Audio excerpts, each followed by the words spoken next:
We zijn grutsk op de ruimte, ons landschap. Deze ruimte is niet meer vanzelfsprekend. We moeten keuzes maken om de natuur en ons landschap te beschermen. Ook wij als PvdA willen erg veel. Woningen, opwekken van schone energie, bedrijventerreinen, gezonde boerenbedrijven, een lelielijn, bossen om in te wandelen, meer om op te varen, plekken om te kamperen.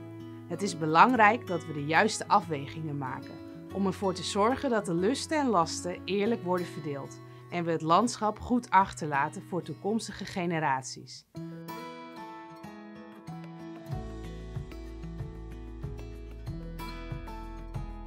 We willen biologische bedrijven stimuleren, zowel in de akkerbouw als in de veeteelt.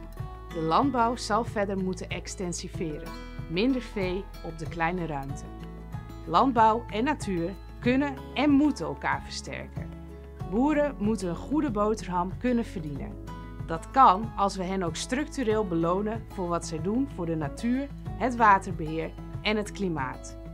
Er zijn veel enthousiaste initiatieven om de biodiversiteit te verbeteren en daardoor de weidevogels weer meer kansen te geven in Friesland. Daar zijn we trots op.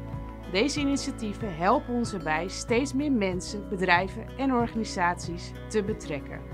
De afgelopen 4 jaar is samen met boeren, natuurbeheerders, bedrijfsleven en overheid het Grutto-aanvalsplan tot stand gekomen.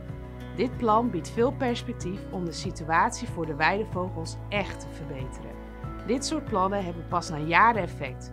We moeten er zeker mee doorgaan, samen met onze inwoners, boeren en natuurbeheerende organisaties. De Waddenzee verdient onze bescherming. Het is een UNESCO Werelderfgoed. Daar mag niet geboord worden, naar gas of zout. We zullen ons er met hand en tand tegen verzetten. Friesland heeft unieke landschappen, op de eilanden, in het veenweidegebied en de wouden. De nationale parken verdienen onze bescherming.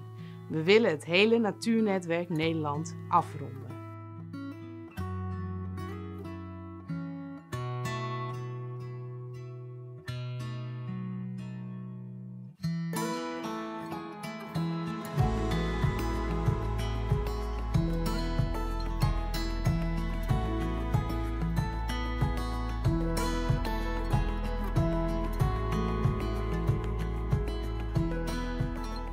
Dit is U's Ideaal voor Friesland.